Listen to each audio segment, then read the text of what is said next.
নমস্কার, সৌমিস কিচেনে স্বাগত সবাইকে। আজ দেখো আমি সুন্দর একটা রেসিপি নিয়ে আসছি পটলের। ফ্রিজে পটলগুলো ছিল, অনেক দিন হয়ে গেছে, তো পটলগুলো শুকিয়ে গেছে, আর কিছু পটল পেকেও গেছে। ভাবছি ফেলে দেবো, তো একটা রেসিপি তৈরি করে নিই। ভীষণ টেস্টি, একটা গরম ভাতের সাথে ভীষণ ভালো লাগবে।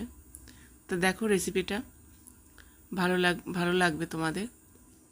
পটলগুলো আমি উপরের আঁশটা ছাড়িয়ে নিয়েছি, নিয়ে মাঝখানে কেটে বীজগুলো বের করে নিয়েছি, নিয়ে পাতলা পাতলা করে এইভাবে কেটে দিয়েছি, দিয়ে ভালো করে ধুয়ে নিলাম।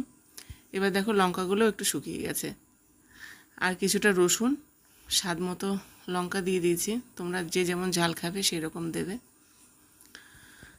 তারপরে শুকনো খোলায় এভাবে হালকা করে আমি ভেজে নেব, ব্রাউন কালার করে।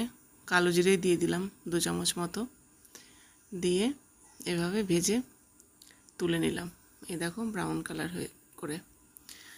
এবার কড়াইতে 1 চামচ মতো তেল দিয়ে দিলাম, দিয়ে কেটে রাখা পটলগুলো সব দিয়ে দিলাম, দিয়ে নাড়াচাড়া করে এখানে পরিমাণ মতো লবণ দিলাম,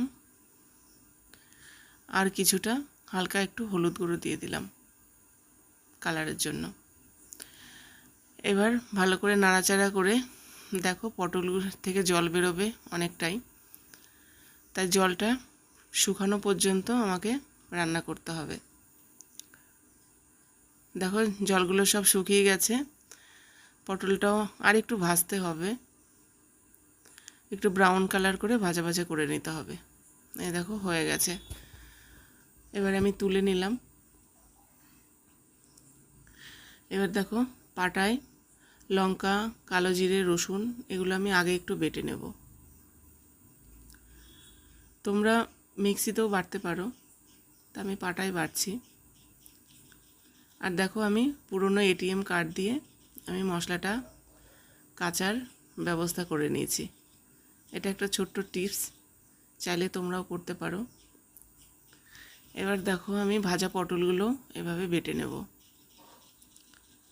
খুব ইজি, সুন্দর বাটা হয়ে যাচ্ছে। এটা 10-15 মিনিটে রেডি হয়ে যাবে, বেশি সময় লাগে না, একদম অল্প একটু সময় লাগে। এই দেখো এইভাবে আমি বেটে নিচ্ছি, এইভাবে সবটাই আমি বেটে তুলে নেব। এই দেখো সব বাটা হয়ে গেছে। এবার লঙ্কা, রসুন, কালো জিরে এগুলো সব ভালো করে হাত দিয়ে আমি মিশিয়ে নিচ্ছি।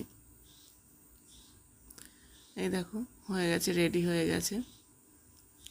সার্ভ করলাম কাঁচা লঙ্কা দিয়ে। এটা গরম ভাতের সাথে ভীষণ ভালো লাগবে, অপূর্ব এটা খেতে লাগে। রেসিপিটা ভালো লাগলে শেয়ার করো, লাইক করো, কমেন্ট করো। ধন্যবাদ।